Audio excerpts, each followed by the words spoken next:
ஜெபிக்கலாம். மகாபரிசுத்தமும் இரக்கமும் எங்கள் கர்த்தாவே, இந்த காலை வேளைக்காக நன்றி ஆண்டவரே. ஆண்டவரே, எங்கள் அனைவரையும் கண்மணி போல காத்ததுக்காக நன்றி ஆண்டவரே. இப்போ நான் கேட்க போகிற இந்த செய்தியை சொல்லுங்க. நீங்கள் வந்து கூடவே இருந்து உங்கள் மூலியமாக வரக்கூடிய மந்தைகளை ஆசீர்வாதப்படுத்தணும். என் கூடவே இந்த செய்தியும் இருக்கும். நீங்கள் சொல்ல போகிற ஒவ்வொரு கருத்தையும் என் மூலியமாக செய்து கொள்வதாக நன்றி ஆண்டவரே. ஆமாம். எல்லாருக்கும் காலை வணக்கம். ஸோ நம்ம இப்போ பார்க்க போகிற தலைப்பு என்னன்னா ஞானத்தின் வழி. So the way of wisdom. So ஞானத்தின் வழி.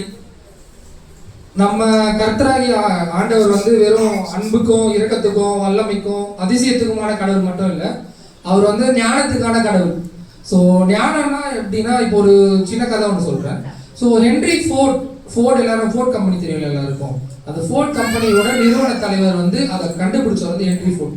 ஸோ அவர் கூட வந்து ஒருத்தர் வேலை செஞ்சுருக்காரு, சார்லின்னு சொல்லிட்டு. அவர் வந்து ஜென்ரேட்டர்லாம் வந்து ரெடி பண்ணி தந்துட்டு இருந்தார் கம்பெனி.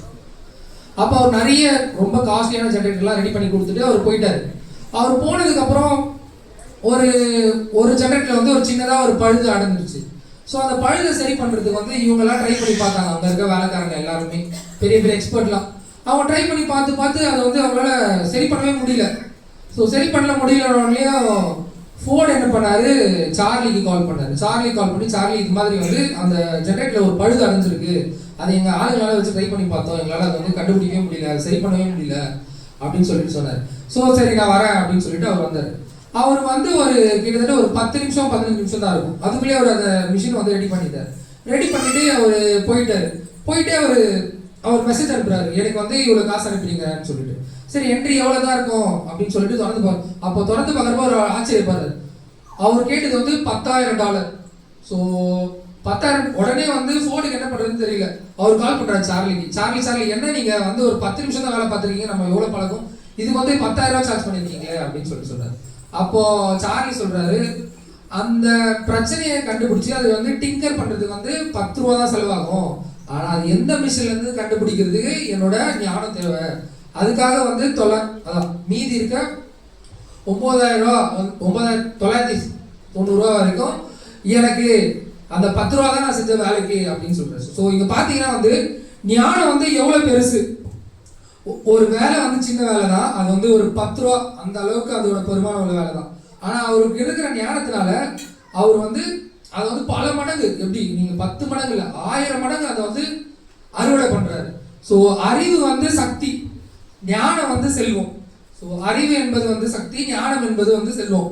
ஸோ ஒரு சில மனிதர்கள்லாம் இருக்காங்க, ஒருத்தன் வந்து தெரியாதவன், தனக்கு தெரியாத ஒருத்தர் இருப்பான். அவன் வந்து முட்டாள், அவனை வந்து ஒழுங்குபடுத்தணும். தெரியாதவன் ஆனால் தனக்கு தெரியாம இருப்பான். அவன் வந்து படிக்க வந்திருக்க ஒரு ஸ்டூடெண்ட், அவனுக்கு வந்து நம்ம சொல்லி தரணும்.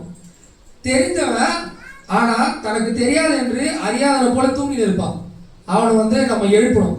அறிந்தவன் ஆனால் தனக்கு தெரியாது என்று அறிந்தவன், தனக்கு ஒரு விஷயம் வந்து தெரியாதுன்னு அறிந்தவன் வந்து கற்றுக்க ட்ரை பண்ணுவான், அவன் வந்து ஞானி. அவனை தான் நம்ம பின்பற்றணும். ஸோ ஞானத்தின் மதிப்பு. ஸோ இப்போ பைபிளில் வந்து பார்த்தீங்கன்னா நீதிமொழிகள், சங்கீதம், அப்புறம் சாலமன் அவர்களெல்லாம் வந்து ஞானத்தோட முக்கியத்துவத்தையும் அது நம்ம வாழ்க்கைக்கு வந்து எவ்வளோ ரொம்ப முக்கியமான விஷயன்றது வந்து அவங்க சொல்லியிருக்காங்க. ஸோ ஞானத்தோட மதிப்பு. இப்போ நீதிமொழிகள் 4:7 அது வந்து ஞானத்தின் விலை மதிப்பு பற்றி சொல்லுது.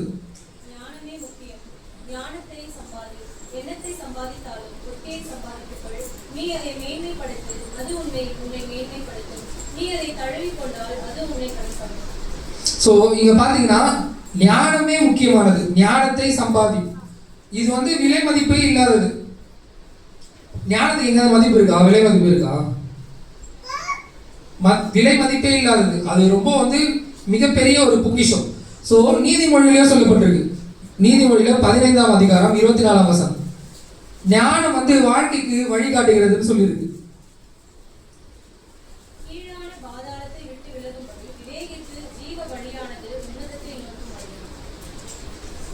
ஸோ இங்க ஒரே நிமிஷம்.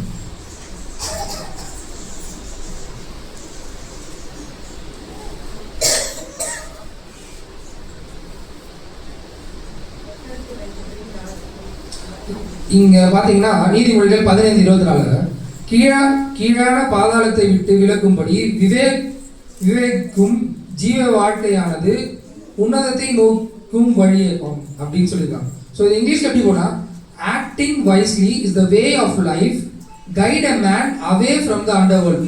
அவே ஃப்ரம் த அண்டர்வேர்ல்ட்னா பாதாள உலகத்தை விட்டு ஒரு மனுஷனை விலக்கி வைக்கிறதுக்கு வந்து ரொம்ப முக்கியமா இருக்கிறது ஞானம் தான். அதே மாதிரி நீதிமொழிகள்ல வந்து 8ஆம் அதிகாரம் 18ஆம் வசனத்துல ஞானம் எப்படி வந்து ஒரு மனுஷனுக்கு வந்து செழிப்பை கொண்டு வருது அப்படின்னு சொல்லிட்டு போட்டிருக்காங்க. ஞானம் இருக்கிறவங்க கிட்ட வந்து ஐஸ்வர்யமும் கனமும் நிலையான பொருளும் நீதியும் அவங்க கிட்ட வந்து இருக்கும். ஸோ ஞானம் அப்படியே பார்த்தீங்கன்னா நீதிமொழிகள் 4ஆம் அதிகாரம் 5-6 பார்த்தீங்கன்னா ஞானம் வந்து பாதுகாப்பை கொண்டு வருகிறது. அது எப்படி பாதுகாப்பை கொண்டு வருதுன்னு சொல்லி போட்டிருக்கு.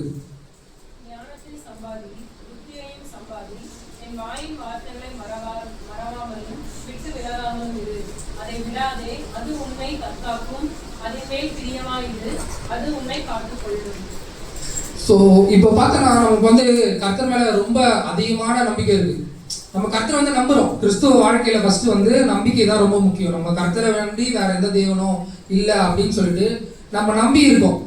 ஆனா நம்பிக்கை மட்டுமே நமக்கு எப்பவுமே போதாது. நமக்கு வந்து கர்த்தருடைய ஞானம் வேணும். ஸோ இப்போ நீங்க நம்பி இருந்தீங்கன்னு வச்சுங்களேன், இப்போ உங்களுக்கு உடம்பு சரியில்லை, நீங்க வந்து அப்போ வந்து ரொம்ப நம்பி ரொம்ப உருக்கமா கர்த்தருக்கு பயந்து அப்போதான் நீங்க வந்து ப்ரேயர் பண்ணுவீங்க. அப்போ அந்த உடல் சரியாத ஒரு விஷயம் இருக்கு பாத்தீங்களா, அது வந்து அந்த டைம்ல உங்களுக்கு அதிசயம் போல ஆகி அந்த உடம்பு சரியானது வந்து சரியாயிடும்.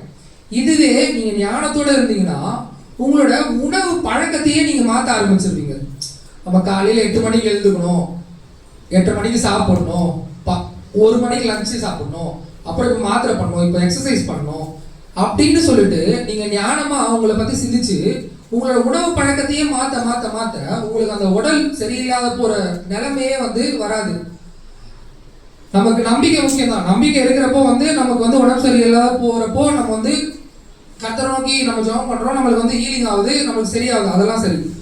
அது மட்டும் நமக்கு வந்து பத்தாது. இப்போ நம்ம ஞானமா இருந்து கர்த்தருக்கு பயந்து அவரோட ஞானத்தின்படி அவரோட வழியின்படி நம்ம கேட்டோம்னா நமக்கு வந்து அந்த ஞானத்தை வந்து கர்த்தர் தரப்போ நமக்கு வந்து நம்மளோட உணவு பழக்கத்தையும் மாற்றுறது நம்மளுக்கு தோணும், நம்மளை சுற்றி இருக்க சூழ்நிலையும் மாற்ற தோணும். அது மூலியமா நம்மளோட உடம்பு வந்து எப்பவுமே ஆரோக்கியமா இருக்கும்.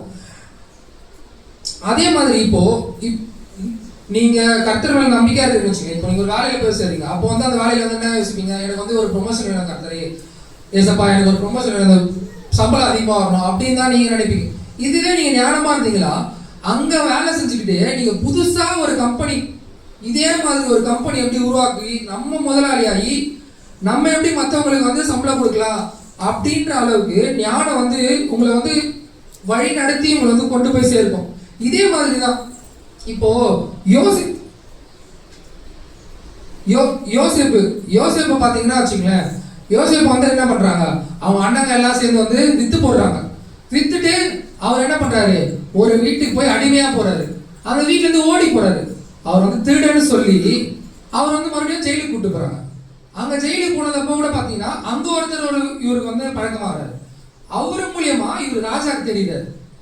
ராஜாக்கு தெரிஞ்சு அவர் கர்த்தர் மேல வச்ச பக்தியாலதான் அவரு சிறையில இருந்து வெளியே வர்றாரு. இங்க பாருங்க 2 விஷயம் நடக்குது. அப்போ இங்க பாத்தீங்கன்னா ஆதியாகமம் 41ஆம் அதிகாரம் 38, 39. அப்பொழுது பார்வோன் தன் ஊழியக்காரரை நோக்கி, தேவ ஆவியை பெற்ற இந்த மனுஷனைப் போல வேறொருவன் உண்டோ என்றான். பின்பு பார்வோன் யோசேப்பை நோக்கி, தேவன் இவை எல்லாவற்றையும் உனக்கு வெளிப்படுத்தி இருக்கிறபடியால் உன்னை போல விவேகமும் ஞானமும் உள்ளவன் வேறொருவனும் இல்லை. இங்க பாத்தீங்கன்னா யோசேப்பு வந்து ஜெயில இருக்காரு. ஜெயில இருக்கிறது அவரோட நம்பிக்கை. கர்த்தர் வந்து சிறையோட கதவை திறக்கிறார். எப்படி திறக்கிறாருன்னா அவருக்கு வந்து அந்த கனவோட வெளிப்பாட சொல்றாரு. 7 வருஷம் செழுமையா இருக்கும், 7 வருஷம் வந்து பஞ்சம் வரும், அதுல வந்து நீங்க ஒரு 20% நீங்க வந்து சேர்த்து வச்சீங்கன்னா நீங்க அந்த பஞ்ச காலத்துல வந்து அது வந்து அவர்கிட்ட சொல்லல. அவர்கிட்ட சொன்னது இதுதான், 7 வருஷம் செழுமை வரும், 7 வருஷம் உங்களுக்கு வந்து பஞ்சம் வரும். இதுதான் அவரோட கனவு. இந்த கனவு வந்து நிறைய பேர் சொல்ல முடியல. ஜோசப் வந்து சொல்றாரு, ஜோசப் சொல்லிட்டு அதோட மட்டும் அவர் நிக்கல. இது வந்து அவரோட நம்பிக்கை மூலியமா அவர் அந்த கனவை வந்து அவர்கிட்ட சொல்றாரு. சொல்லி அவர் புரிய வைத்தாரு. சிறையில இருந்து வெளியே வராரு.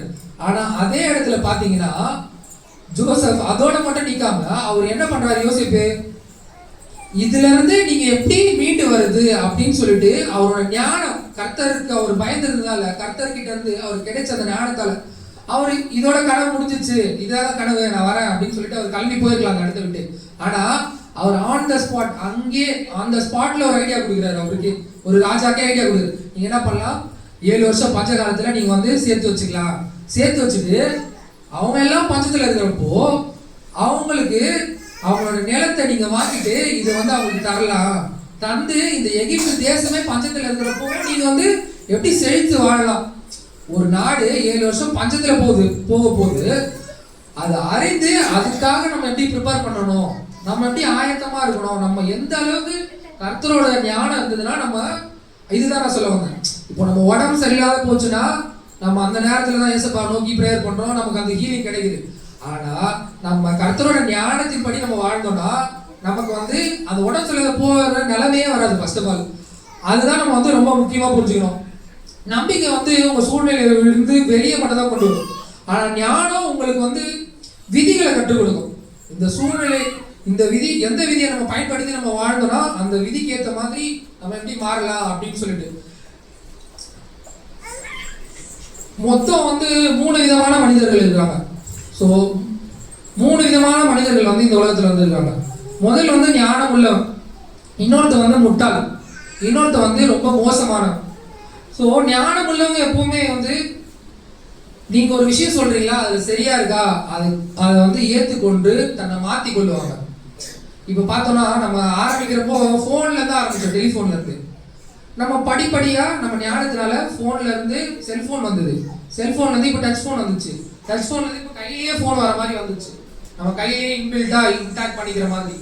ஸோ நமக்கு வந்து கொஞ்சம் கொஞ்சமா அந்த ஞானம் வந்ததால நம்மளே மாத்தி கொண்டு நம்ம இப்ப இருக்கிற சூழ்நிலைக்கு ஏற்ற மாதிரி மாறிடும். ஆனா சில விஷயங்கள்லாம் நீங்களே, இப்போ ஒரு விஷயம் வந்து ஒருத்தவங்க சொல்றாங்க இது சரியில்லை, இது பண்ண தேவையில்லை, இது வந்து தவறான விஷயம், உங்களுக்கு தெரியுமா அப்படின்ற ஒரு கேள்வி எடுத்து வைக்காம இதால என்ன பின்னர் விளைவுகள் வருது. டெக்னாலஜி மாறுறப்ப நம்ம மாறுறோம், புரியுதுங்களா, உலகமே மாறுறப்ப நம்ம மாறுறோம். ஆனா நம்ம கூட இருக்கிறவங்க நம்ம சூழ்நிலை மாறுறப்போ நம்மளும் மாறணும். ஞானம் உள்ளவங்க வந்து சூழ்நிலையை சிந்திச்சு மாறுவான். அவன் கூட வந்து நீங்க வேலை செய்ய முடியும், அவன் சொல்றதை கேட்க முடியும், அவனை உங்க நண்பனா ஏற்றுக்க முடியும், அவனை வந்து உங்க வீட்டில் சேர்த்துக்க முடியும். ஞானம் உள்ளவன் மட்டும்தான் மற்றவங்களோட சேர முடியும் இன்னும் சொல்ல வரேன். ஸோ நம்ம ஞானமா இருக்கணும்னா நமக்கு என்ன வேணும், நம்ம வந்து யாராவது ஏதாவது சொன்னா அதை வந்து ஃபர்ஸ்ட் புரிய ட்ரை பண்ணிக்கணும், புரிஞ்சு அதுக்கேற்ற மாதிரி நடக்க ட்ரை பண்ணிக்கணும். ரெண்டாவது வந்து நம்மளோட எக்ஸ்பீரியன்ஸ்ல இருந்து நம்ம வந்து லேர்ன் பண்ணிக்கணும். எக்ஸ்பீரியன்ஸ்னா நம்ம பின்னாடி செஞ்ச தப்பை வந்து அந்த தப்பு ஏன் தப்பு செஞ்சோம், அதுல இருந்து நம்ம எப்படி திருத்திக்கலாம் அப்படின்னு சொல்லிட்டு நம்ம பார்க்கணும். ஞானம் உள்ளவங்க வந்து அதுதான் பண்ணுவாங்க. அப்புறம் அவங்களோட நடத்தைகளையும் அவங்களோட செயல்களையும் அவங்க வந்து மாத்திப்பாங்க. ஆனா அவங்க கிட்ட வந்து நீங்க உங்களோட பிரச்சனையை சொல்லலாம். உங்க பிரச்சனையை சொன்னீங்கன்னா ஞானம் உள்ளவங்க வந்து உங்களுக்கு தீர்வு தருவாங்க. இதுவே ஒரு முட்டாளா ஒருத்தர் இருக்கானா அவங்க கிட்ட போய் நீங்க பிரச்சனையை சொல்லவே கூடாது, இந்த பிரச்சனைக்கு எப்படி தீர்வு அப்படின்ற விஷயத்த நீ அவங்க கிட்ட பேசுறதே தப்பு. அவங்க கிட்ட என்ன சொல்லணும்னா நீ இந்த விஷயம் பண்ணனா இது நடக்கும், அவங்களுக்கு வந்து அவங்க நடக்க போற விளைவுகளை மட்டும்தான் அவங்க கிட்ட சொல்லணும். சொன்னாதான் அவங்களுக்கு புரியும். நீ ரோட்டை கிராஸ் பண்றப்போ பார்த்து போகணும், இல்லைன்னா ஆக்சிடென்ட் ஆயிடும் அப்படின்ற ஒரு விஷயத்த அவங்களுக்கு விளைவு சொன்னாதான் ஒரு முட்டாளுக்குன்றது புரியும். நம்மளே நம்ம குழந்தைங்க வந்து சில டைம் வந்து சம்மந்தமே விஷயம் பண்ணிட்டு இருப்போம், நம்ம அதை அழகா பார்த்து ரசிச்சுட்டு இருப்போம், ஒரு வாட்டி ரசிப்போம், அதுவே அது திரும்பி பண்றப்போ நம்மளுக்கே வந்து வெறுப்போம். அது முதல் தடவை பண்றப்பே இது தவறு, இது மாதிரி பண்ணக்கூடாது அப்படின்னு சொல்லிட்டு நம்ம வந்து நம்ம குழந்தைங்க வந்து திருத்த பார்க்கணும். அப்புறம் மூணாவது மனுஷன் வந்து ரொம்ப மோசமானவன். அவனை குறித்து வேதத்தில் வந்து சொல்லியிருக்கு, நீதிமொழிகள் 24:1-2.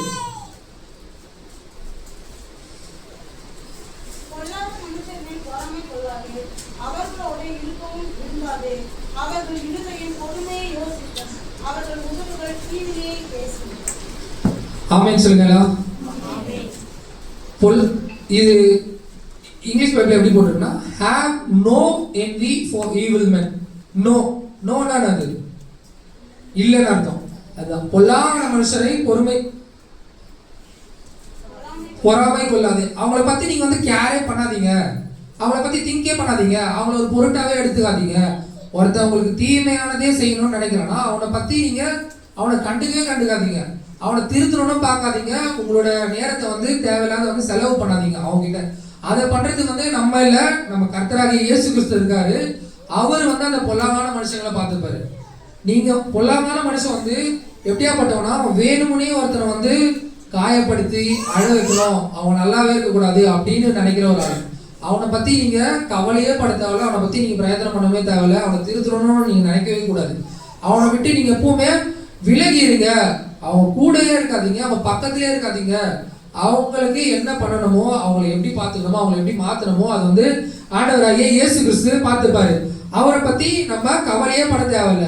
எப்படின்னு பார்த்தோம்னா யோனாவை மாதிரி தான். இப்போ படகு போயிட்டே இருக்கு, படகு பயங்கரமா அடுது பேர் எழுதி கொடுக்க போடுறப்போ கர்த்தருக்கு கீழ்ப்படியாம நடக்காம ரொம்பவும் மதிக்காம இருந்தா யோனா போயிட்டு படகு கடியில போய் படுத்துக்கிறாருல, அதனால கர்த்தரே பாக்குறாரு. பேர் எழுதி போடுறப்போ யோனா பேர் தான் வருது, அதனாலதான் யோனாவை வந்து கடல்ல இருந்து தூக்கி போடுறான்.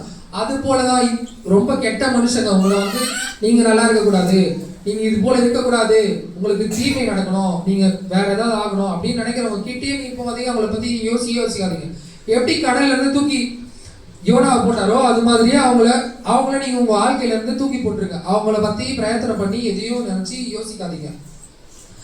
இப்ப பார்த்தோம்னா நீதிமொழிகள்ல வந்து 3 விஷயத்தை பத்தி போட்டிருக்கு. ஒண்ணு வந்து நாலேஜ், அறிவு, இன்னொன்னு வந்து அந்த அண்டர்ஸ்டாண்டிங், புரிதல், மூன்றாவது ஒன்று பார்த்தீங்கன்னா ஞானம். அறிவு வந்து இருக்கிற விஷயம் இதெல்லாம் உண்மை இதெல்லாம் பொய் அப்படின்னு சொல்லிட்டு தெரிஞ்சு அதை தெரிஞ்சுக்கிறது தான் அறிவு, நாலேஜ், இருக்கிற விஷயம். அண்டர்ஸ்டாண்டிங்னா அந்த உண்மையை சரியா புரிஞ்சுக்கணும், இது சரிதானா, இப்படி பண்ணலாமா வேணாமா அப்படின்னு சொல்லி. ஞானன்றது வந்து நம்ம புரிஞ்சு கொண்ட அந்த விஷயத்தை வந்து நம்ம வாழ்க்கையில எப்படி நம்ம யூஸ் பண்ணி அது மூலியமா நம்ம எப்படி நம்ம நடக்கிறது அப்படின்னு சொல்லணும். ஞானம் உள்ளவன் வந்து மற்றவங்களோட தப்புல இருந்து பார்த்து கத்துப்பான். இதுக்கு முன்னாடி மற்றவங்க ஒருத்தன் தப்பு பண்ணிருப்பான் அந்த விஷயம் பண்றப்போ அதை வச்சு பார்த்து கத்துக்கிற வந்து ஞானம் உள்ளவன். தன்னோட தப்புல இருந்து தெரிஞ்சு தப்பை திருத்தி கொள்ளு நடக்கிறவன் வந்து புத்திசாலி. அறிவுள்ளவன் வந்து தன்னோட தப்புல இருந்து தான் கத்துப்பான். இது முட்டாள் வந்து அவன் கத்துக்கவே மாட்டான். எவ்வளவு தப்பு பண்ணாலும் அவன் தப்பு பண்ணிட்டே இருப்பான். அவன் கடைசியில அடிபட்டு மிதிப்பட்டு திரும்பினாதான் உண்டு. ஸோ ஞானம் வந்து எப்படி நம்ம கற்றுக்கொள்ளும், எடுத்து நம்ம கர்த்தர் வந்து நமக்கு வந்து கொடுக்கறதுக்கு தயாராக அதை நம்ம எப்படி பெற்றுக்கொள்ள போறோம். பக்தி ரொம்ப முக்கியம் தான். நம்பிக்கை, கர்த்தர் மேல நம்பிக்கை இருக்கணும், அதுதான் கிறிஸ்துவத்தோட முதல் இது. அதுக்கப்புறம் நம்ம ஞானியா மாறதுக்கான 2வது இது வந்து பாத்தீங்கன்னா நீதிமொழிகள் 9ஆம் அதிகாரம் 10ஆம் வசனம்.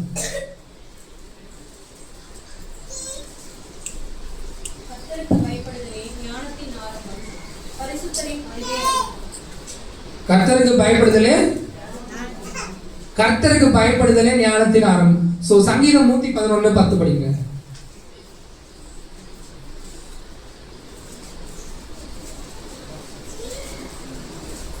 கர்த்தருக்கு பயப்படுதலே ஞானத்தின் ஆரம்பம், அவருடைய கற்பனைகளின்படி செய்கிற யாவருக்கும் நற்கூட்டி உண்டு, அவர் புகழ்ச்சி என்றைக்கும் இருக்கும். கர்த்தருக்கு பயப்படுதலே ஞானத்தின் ஆரம்பம். பயனானது ஜெனிகா சொல்லு, பயனானது பயனானது ஏன் பயப்படணும் மற்றவங்களை பார்த்து? சோ பயம்னா இப்போ ஒரு நாய் நம்மளை கடிக்க வருது, ஐயோ பயப்படு, அதுவா பயம், அதுவா இந்த பயம், அதுவா இந்த பயம், இந்த பயம் அது இல்லை. இப்போ ஆதாம் வந்து ஆப்பிள சாப்பிட்டுட்டு கர்த்தருக்கு பயந்து ஓடி போய் ஒளினாரு பார்த்தீங்களா, அதுவா பயம்? அந்த பயம் இல்லை, அந்த பயமே கிடையாது. நம்ம வந்து வேதத்துல வந்து இது வந்து அந்த பயம் இல்லை. இந்த பயம் எந்த பயம்னா கர்த்தரோட வார்த்தையை விட்டு நம்ம விலகி போயிட போறோமோ. ஏசப்பா சொல்லியிருக்காரு, இது தவறான விஷயமாச்சு, இதை நம்ம பண்ணிடுவோமோ, இதை நம்ம பண்ணலாமா, பண்றதுக்கு முன்னாடி யோசிக்கிறோம் பார்த்தீங்களா, இது அவருக்கு பிடிக்குமோ. நம்ம பயபக்தின்னுவாங்க தமிழ்ல. அந்த பயபக்தி வந்து இங்கிலீஷ்ல ரெவரன்ஸ் சொல்லுவாங்க, பயபக்தி இது பேரு. இது வந்து பயம் இல்லை, இது பக்தி. இது வந்து ஒருத்தர் மேல இருக்க மரியாதையால வருது. இப்போ ரோட்ல ஒரு போலீஸ்காரன் போறான்னு வச்சுக்கோங்க, நீங்க இப்போ வண்டியில போயிட்டீங்க, நீங்க ஹெல்மெட் போடுவீங்களா, பட்டன் செக் பண்ணுவீங்க, கரெக்டா போட்டுருமா, பின்னாடி இவன் போட்டிருக்கானா, அவன் இருக்கானா, லைசன்ஸ் இருக்கா, ஐயோ இது இருக்கா, ஏன் அவரை பார்த்து பயப்படுறோம் நம்ம? ஏன்னா அவர் வந்து அவர் ஏதோ பண்ண போறது இல்லை நம்மள. நம்ம வந்து கோர்ட்டுக்கு தான் கூட்டு போறாரு. அங்க இருக்கிறவர் வந்து நீதிபதி, அவர் தான் நம்மளுக்கு தண்டனை கொடுப்பாரு. அது மாதிரி நம்ம ஆண்டவர் வந்து அதை விட இந்த உலகத்துக்கே அவர் தான் பெரிய நீதிபதி. அந்த நீதிபதி வந்து நமக்கு சில வழிகளை கொடுத்துருக்காரு. இப்படிதான் இருக்கணும், நீ இப்படிதான் இருக்கணும், ஆண்டவரோட பிள்ளைனா இப்படிதான் இருக்கணும். அந்த நீதிபதியோட வழியை வந்து இந்த உலகத்துக்கே அவர் தான் நீதி. அப்போ அவரோட வழியை நம்ம பின்பற்றணும். நம்ம எவ்வளவு பயபக்தியா பண்ணணும் அந்த விஷயத்த. இதுதான் அந்த பயம். இந்த பயம் வந்து அவரை விட்டு ஓடி போறது இல்லை, அவரை விட்டு ஓடாம இருக்கிறது என்னென்னலாம் வழி அப்படின்னு சொல்லி பார்த்து பொறுமையா பயந்தே நடக்கிறது தான்.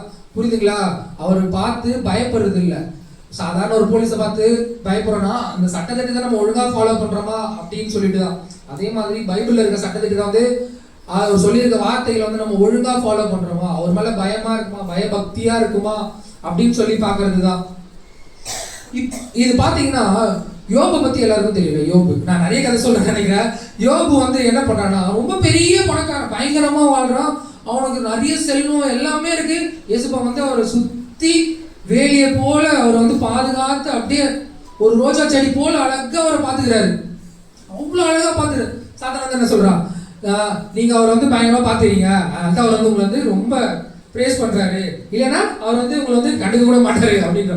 சரி, என்ன பண்றீங்க பண்ணு. எல்லா கஷ்டம், அவ்வளோ கஷ்டத்துக்கு மேல கஷ்டம் வந்த கூட அவர் வந்து வேதத்தில் சொல்லப்படுது. யோபு 28:28 படிக்கிறேன். மனுஷனை நோக்கி, இதோ ஆண்டவருக்கு பயப்படுவதே ஞானம், பொல்லாப்பை விட்டு விலகுவதே புத்தி என்றார் என்று சொன்னார். அவர் எப்படி இருந்திருக்காரு? ஆண்டவருக்கு பயந்து இருந்திருக்காரு. அவரு செழுமையா கஷ்டமான காலத்துல கூட அவர் எப்படி இருந்திருக்காருன்னு தெரியுது. அவர் முன்னாடி சொன்னதுக்கு, அவர் கஷ்ட காலத்துல அவர் முன்னாடி சொன்ன மாதிரி தான் வாழ்ந்திருப்பாரு. அதனால அவர் வந்து ரொம்ப பயபக்தியோட இருக்காரு. கர்த்தரை வந்து தூசிக்கவே இல்லை. இவ்வளவு கஷ்டத்துல இருக்கப்போ, எவ்வளவு பிரச்சனை வரப்போ அவர் வந்து எந்த ஒரு இதுவும் சொல்லணும். ஏன்னா அவர் வந்து ஞானம் உள்ளவர். அவர் கர்த்தருக்கு பயந்ததால அவருக்கு ஞானம் இருக்குது. அவர் ஞானம் இருக்கிறதால அந்த பொறுமை இருக்குது. அந்த பொறுமை இருக்கிறதால அவர் வந்து எதுவுமே சொல்ல. ஆனா அவங்க ஒய்ஃப் வந்து என்ன சொல்றாங்க, யோபு 2:9-10. அப்பொழுது அவன் மனைவி அவனை பார்த்து, நீர் இன்னும் உம்முடைய உத்தமத்தில் உறுதியாய் நிற்கிறீரோ, தேவனை தூஷித்து ஜீவனை விடும் என்றாள். அதற்கு அவன், நீ பைத்தியக்காரை பேசுகிறது போல பேசுகிறாய், தேவன் கையிலே நன்மையை பெற்ற நாம் தீமையையும் பெற வேண்டாமோ என்றான். இவைகள் எல்லாவற்றிலும் யோபு தன் உதடுகளினால் பாவம் செய்யவில்லை. பாத்தீங்கன்னா அவங்க சொல்றாங்க, இவ்வளவு கஷ்டப்படுறியா, இல்லமோ ஆண்டவர் வந்து இது பண்ணிருக்கியா, அவர் திட்டிட்டு செத்து போயா அப்படின்றாங்க. அப்ப கூட அவர் உதட்டளவுல கூட ஆண்டவருக்கு பயந்து ஒரு ஒரு ஒரு சின்ன வார்த்தை கூட சொல்லல. கர்த்தர் வந்து அதுக்கப்புறம் அவரை வந்து திருப்பியும் அவர் எப்படி இருந்தாரோ பழைய மாதிரியே கொண்டு வந்து நிறுத்துறாரு. ஸோ இங்க பாத்தீங்கன்னா நம்ம வந்து நம்ம நல்லா இருக்கணும், சந்தோஷமா இருக்கணும். அப்போ வந்து பண்றது கர்த்தருக்கு பயந்து இருக்குது.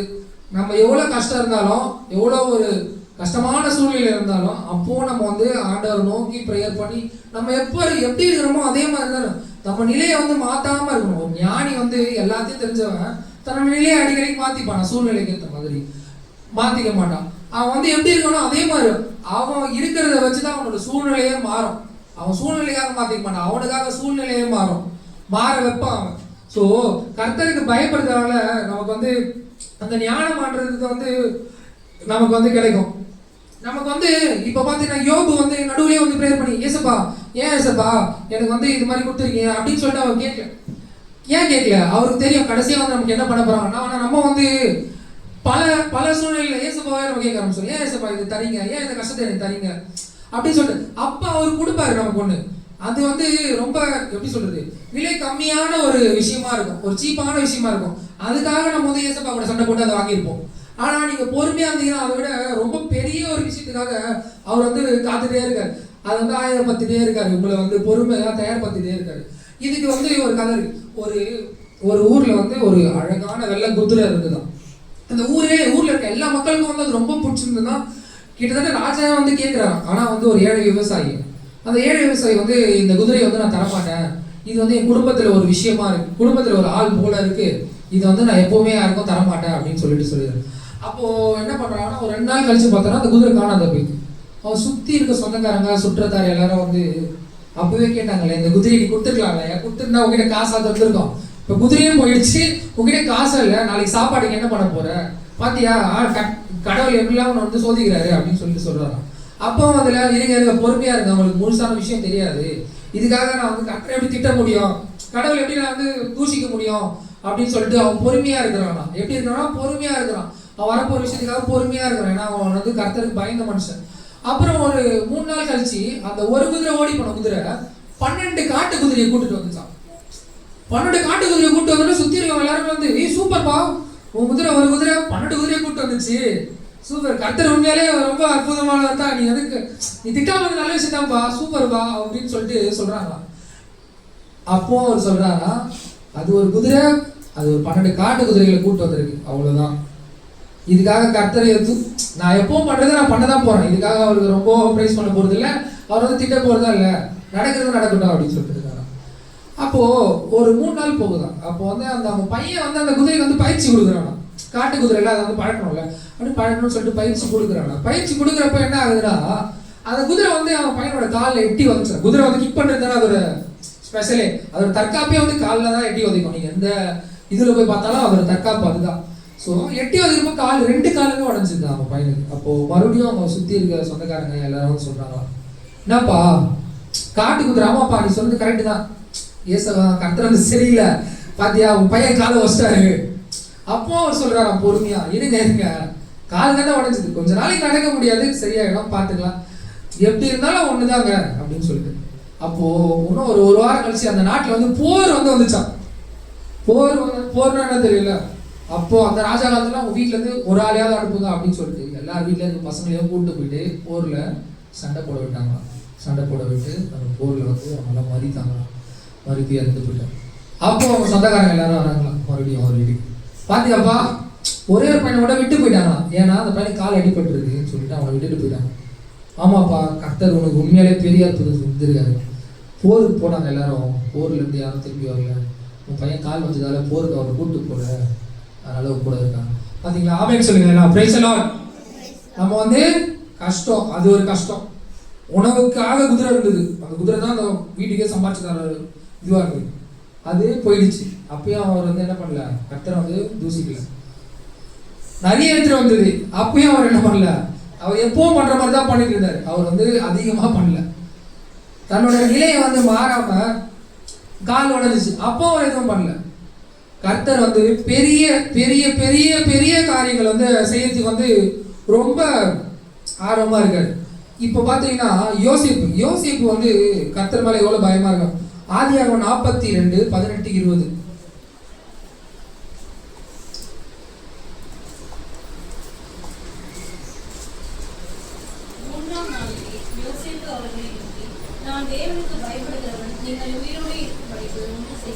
என்ன பண்றாரா அவரு, தேவனுக்கு அவர் வந்து நீங்க யோசிக்கலாம். இதே மாதிரி தான் யோசிப்பு பாத்தீங்கன்னா அவங்க தம்பிங்க கூட இருந்த தம்பிங்க, அவங்க அப்பா வந்து அழகான ஒரு சட்டை போட்டு விட்டுருவாரு. என்னடா உனக்கு மட்டும் தனியான அழகான சட்டை அப்படின்னு சொல்லிட்டு அவரை கூப்பிட்டு போயிட்டு வித்துருவாங்க. வித்துட்டு அவர் வந்து அடிமையா போவாரு. அடிமைனா இப்ப இருக்கிற அடிமை வந்து இப்போ புழல் ஜெயில இருக்காங்கன்னா அவங்களுக்கு வந்து 3 வேளை சாப்பாடு எல்லாமே இருக்கும். ஆனா அப்ப இருந்த அடிமைகள் வந்து விலங்குகளால் பூட்டப்பட்டு, அவங்க நீங்க யோசிச்சு பாருங்க, கையிலயும் காலில் விலங்கு பூட்டிட்டு நீங்க எப்படி ஒரு அவசரத்திற்கோ இல்ல ஒரு உணவுக்கோ இல்ல தண்ணி வேணும்னா ஏசப்பக்கம் இடத்துல வச்சு கொடுத்தாங்க. அந்த காடியை நினைச்சு கொடுத்தாங்க பார்த்தீங்களா, பாலைவனத்துல தண்ணியே இருக்காது. அவங்க ஒட்டகத்துக்கும் குதிரைக்கும் தண்ணி கொடுப்பாங்களா இல்ல அடிமையா உணவு கொடுப்பாங்களா? உன்னை கூட்டிட்டு போறப்போ எவ்வளவு பேர் இறந்து கூட போவாங்க, அதை பத்தி அவங்க கவலைப்பட போறதே இல்லை, அப்படியே போட்டுட்டு போயிட. அப்ப அவ்வளவு கஷ்டப்பட்டு வேற ஒரு கானான் தேசத்துல இருந்து எகிப்து தேசத்துக்கு நடந்தே போறாங்க. எவ்வளவு வெயில் இருக்கும் யோசிச்சு பாருங்க. இப்ப நம்மளால போக முடியுதா? அது எவ்வளவு கஷ்டமா இருந்திருக்கும். அவரு தன்னோட சொந்த சகோதரரே வந்து தம்மை வந்து ஏமாத்திருப்போம். அப்பயும் அவர் வந்து கர்த்தரை வந்து தூசிக்கல எந்த ஒரு இடத்துலயும். அவர் கர்த்தருக்கு பயந்த மனிதனா தான் இருக்காரு. அப்புறம் பாத்தீங்கன்னா அவர் போறப்போ அவர் கனவு வந்து அவர் பக்தி மூலியமா அவருக்கு வந்து கனவு வந்து தெரியுது. அப்போ ஒருத்தங்க வீட்டுக்கு போறாரு. அங்க போயிட்டு அவருக்கு ஒரு சூழ்நிலை ஏற்படுது. அவர் அந்த சூழ்நிலை விட்டு தப்பிச்சு ஓடி போறாரு. கர்த்தருக்கு வந்து ஓதது இல்லை அப்படின்னு சொல்லிட்டு ஓடி போயிட்டு கடைசியா பாத்தீங்கன்னா இவ்வளோத்தையும் பண்ண அவங்க அண்ணனும் அவங்க தம்பியும் வந்திருக்காங்க. அப்ப நீங்களே அந்த என்ன பண்ணிருப்பீங்க, எனக்கு அன்னைக்கு என்ன பண்ண நீ, அதனால இன்னைக்கு நான் விடுவேனா, உன்னை விடவே மாட்டேன், உன்னை கண்டிப்பா வந்து ஏதாவது பண்ணிடுவேன் அப்படின்னு சொல்லிட்டு அவர் இல்லை. ஏன் அவர் என்ன சொல்றாரு, அவர் வந்து கர்த்தருக்கு பயந்து இருக்கிறாரு. கர்த்தருக்கு பயந்து. திருப்பி அந்த வசனத்தை படிங்க. 3ஆம் நாளிலே யோசேப்பு அவர்களை நான் தேவனுக்கு பயப்படுகிறவன், நீங்கள் உயிரோடு இருக்க பயப்படுகிறவன். நான் தேவனுக்கு பயப்படுகிறவன், நீங்கள் உயிரோடே இருங்கள். புரியுதுங்களா? அவர் வந்து கர்த்தருக்கு பயப்படுறாரு. நம்மளும் இப்படிதான். இப்போ ஒரு கேக் இருக்குன்னு வச்சுங்களேன், அந்த கேக் வந்து ரொம்ப சுவையா இருக்கும், ரொம்ப டேஸ்டா இருக்கும்ல கேக்கு. எல்லாருக்கும் பிடிக்கல கேக்கு? கேக் பிடிக்கல சர்வே சிஸ்டர்? பாக்கியாக்கா கேக் பிடிக்குமா? எப்படி இருக்கும் கேக்கு? சரி, கேக்கு நல்லா இருக்கும். கேக்ல போற சோட்டா மாவு எப்படி இருக்கும்? நல்லா இருக்காது. உப்பு எப்படி இருக்கும் கேக்ல? கொஞ்சமா சேர்க்கிற உப்பு. வெறும் வாயில சாப்பிடுவீங்களா? மைதா மாவு தானே. மைதா மாவு சாப்பிடுவீங்களா வெறும் வாயில கேக்ல? ஏன் எதுவுமே தனித்தனியாக நம்மளால சாப்பிட முடியல? அது மாதிரி தான் நம்ம வாழ்க்கையும். நம்ம வாழ்க்கை வந்து இப்போ வந்து மைதா மாவு, பேக்கிங் சோடா, உப்பு, அது மாதிரி தனித்தனியாக இருக்கு. இப்போ வந்து நம்மளை வந்து ப்ரிப்பேர் பண்ணிட்டு இருக்காரு. நமக்கு வந்து அந்த ஞானத்தை கொடுக்கறதுக்காக இயேசுப்பா வந்து நம்மளுக்கு ப்ரிப்பேர் பண்ணிட்டு இருக்காரு. எப்படி ப்ரிப்பேர் பண்றாரு? நம்ம அவருக்கு பயந்துருந்தா தான் நம்மளை ப்ரிப்பேர் பண்ணுவாரு. நம்ம வந்து பாதியிலே சமைச்சிட்டே பாதியிலே அந்த கேக் நல்லா இருக்கும், நல்லா இருக்காது, சரியில்லை, நல்லா இருக்காதுல்ல.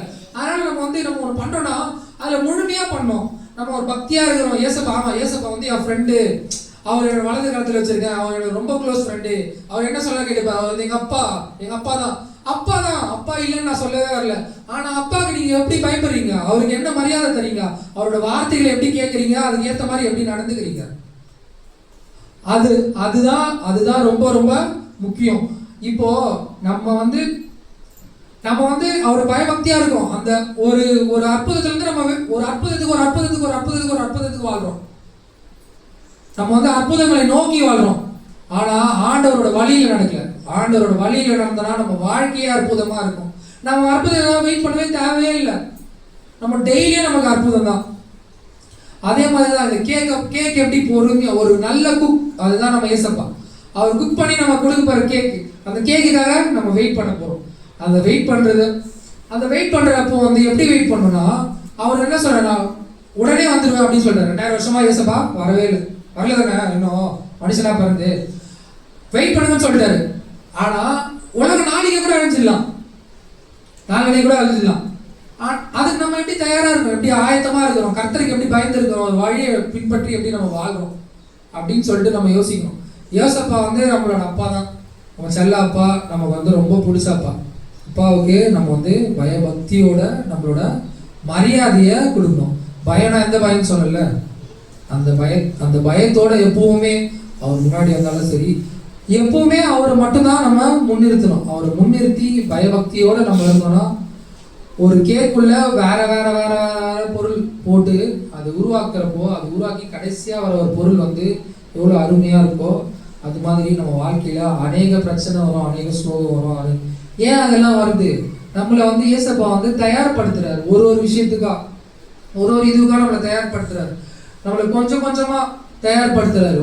அந்த கஷ்டத்தை வந்து உங்களால தாங்க முடியாத அளவுக்கு அவர் எப்பவுமே கஷ்டத்தை கொடுக்கவே மாட்டாரு. அந்த சூழ்நிலையில நீங்க எப்படி இருக்கிறீங்க? இப்போ யோபு பாத்தீங்கன்னா சாத்தானே வந்து வாண்டடா கேக்குது, கொஞ்ச நாள் கொடுங்க இவரை, நான் வச்சு செய்யறேன், இவர் வந்து ஏதாவது பண்றேன், இவரை வந்து உங்களை பிரேக் பண்ண வைக்கிறேன், உங்களை விட்டு ஓட வைக்கிறேன் பாருங்க அப்படின்னு சொல்லிட்டு அவருக்கே அந்த நிலைமை. இப்ப நமக்கு அதெல்லாம் நடக்காதா? நமக்கும் அதை பண்றாங்க. அப்ப நம்ம வந்து எப்படி இருக்கணும்?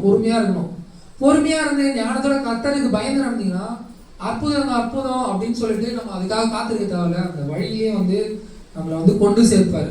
ஒரு சின்ன விஷயம் தான். நம்ம வந்து நிறைய பாவங்கள் செய்யறோம், சின்ன பாவம், மற்றவங்களை திட்டுறது, தூசிக்கிறது, மற்றபடி பேசுறது, ஒருத்தவங்களுக்கு ஏதோ ஒரு இறக்கம் செய்யாம இருக்கிறது, ஏசப்போட வழியில நடக்காதது, சின்ன பாவம் நான் கட்டுப்படுத்திப்பேன், சின்ன பாவம் நான் கட்டுப்படுத்திப்பேன் அப்படின்னு எதுவுமே கிடையாது.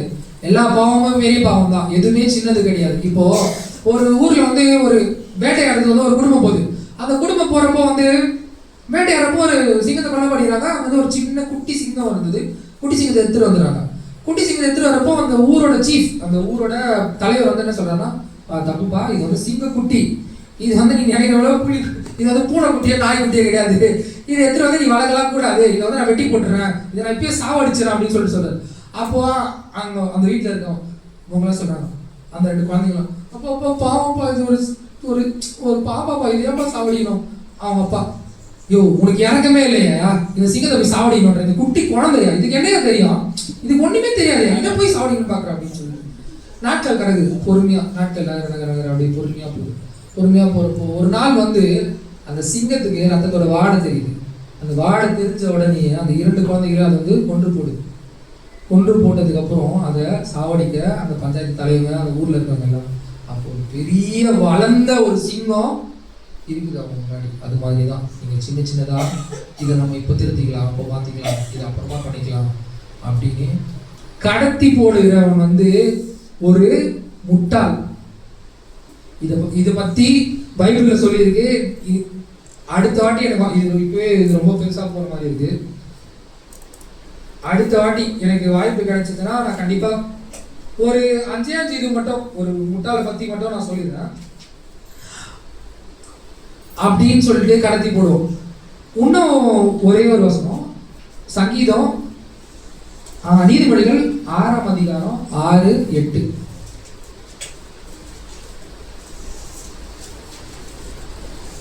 சோம்பேறியே, நீ எருமையினிடத்தில் போய் அதன் வழிகளை பார்த்து ஞானத்தை கற்றுக்கொள்.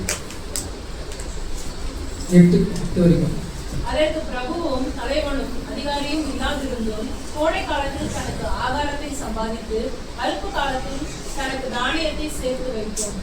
இப்போ இங்க பாத்தீங்கன்னா ஞானம் உள்ளவனுக்கு வந்து ஆண்டவர் என்ன தருவார்னா அறிவு தருவார். எறும்பு வந்து பனிக்காலமே வராது, நம்ம வந்து சேர்த்து வைக்கவே தேவையில்லை அப்படின்னு சொல்லிட்டு, அதான் பனிக்காலமே வராது அப்படின்னு நம்ம சேர்த்து வைக்க தேவையே இல்லை அப்படின்னு சொல்லிட்டு எறும்பு எப்பவுமே இருக்காது. நீங்க சம்பாதிக்கிற ஒரு சம்பாத்தியத்திலையும் நாளைக்கான தேவை. இன்னைக்கு கஷ்டம் வராது, நாளைக்கு வர்றோம், வர்றதுக்காக நம்மளை தயார்படுத்திக்கிறோம். தயார்படுத்துறது எப்படி தயார்படுத்தணும்? ஞானத்தின் மூலியமா. கர்த்தருக்கு பயந்துருந்தோம்னா அந்த ஞானம் நமக்கு வரும். இப்போ நம்ம 1 லட்ச ரூபா சம்பாதிக்கிறோம். இப்போ ஒரு 18 வயசு பையன் வேலைக்கு போனா அவன் ஃபர்ஸ்ட் 20,000 தான் சம்பாதிக்கும். அவன் எக்ஸ்பீரியன்ஸ் ஆக அவனோட சம்பளம் ஏறும். அப்படி ஏற அவனோட சேவிங்ஸும் ஏறணும். இதே அவன் கர்த்தருக்குள்ள பயந்து அவர் வழிபடி நடந்தானா அவருக்கு இது ஞானம் கிடைக்கும். அவன் வரப்போற ஒரு பேரிடருக்காக அவனோட இதுவும் வந்து அவன் சேமிச்சு வைப்பான். சேமிச்சு வச்சு அவன் வந்து நல்லபடியா. இப்போ எறும்பு பார்த்தீங்கன்னா எறும்புக்கு எத்தனை அறிவுன்னுவாங்க?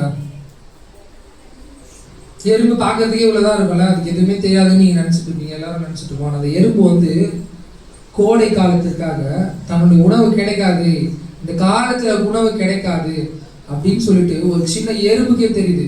அது போலதான் நம்ம வந்து கர்த்தரிடத்துல பயந்துருந்தோம்னா நமக்கு அந்த ஞானம் கிடைக்கும். இந்த காலத்துல வந்து எதெல்லாம் கிடைக்காது, இந்த நேரத்துல வந்து இது கிடைக்காது, இந்த சீசன்ல தான் இந்த பழம் கிடைக்கும், இந்த சீசன்ல தான் இது கிடைக்கும் அப்படின்று நமக்கு வந்து சிந்தனையும் யோசிக்கிறது திறமையும் நம்ம நாளை நோக்கி இன்னைக்கு வந்து எப்படி நல்லா இருக்கிறது அதை பத்தி வந்து வேதாகம் சொல்லி தராது. நாளைக்கு நம்ம எப்படி நல்லா இருக்க போறோம் அதை பத்தி, நம்மளோட ஃபியூச்சரை பத்தி நமக்கு வந்து முன்னாடியே வந்து அறிவு வந்து கொடுக்க போறாரு ஆண்டவர். அதுக்கு வந்து நம்ம எப்படி இருக்கணும்? பயந்து இருக்கணும். இந்த எறும்பு போல எறும்பு எப்பவுமே வந்து நேரத்தை கடத்தாது, அது வேலை செஞ்சுட்டே இருக்கும். அதே மாதிரிதான் நம்ம ஒரு விஷயம் இருக்குன்னா அந்த விஷயத்த அந்த நேரத்தை கடத்தவே கூடாது. இப்ப பண்ணுமா இது இப்பயே பண்ணிடணும், நாளைக்கு பண்ணலாம் அப்படின்னு பண்ணவே கூடாது. ஸோ பைபிள்ல பாத்தீங்கன்னா சோம்பேறியை பத்தி நிறைய வசனம் இருக்கு. நான் பாயிண்ட்ஸ் வச்சா சொல்லிடுறேன். அது நீதிமொழிகள் 20:4 நோட் பண்றவங்க நோட் பண்ணுவீங்க. நீதிமொழிகள் 24, 30, 34, நீதிமொழிகள் 6ஆம் அதிகாரம் 9, 11. இது மட்டும் படிக்கல.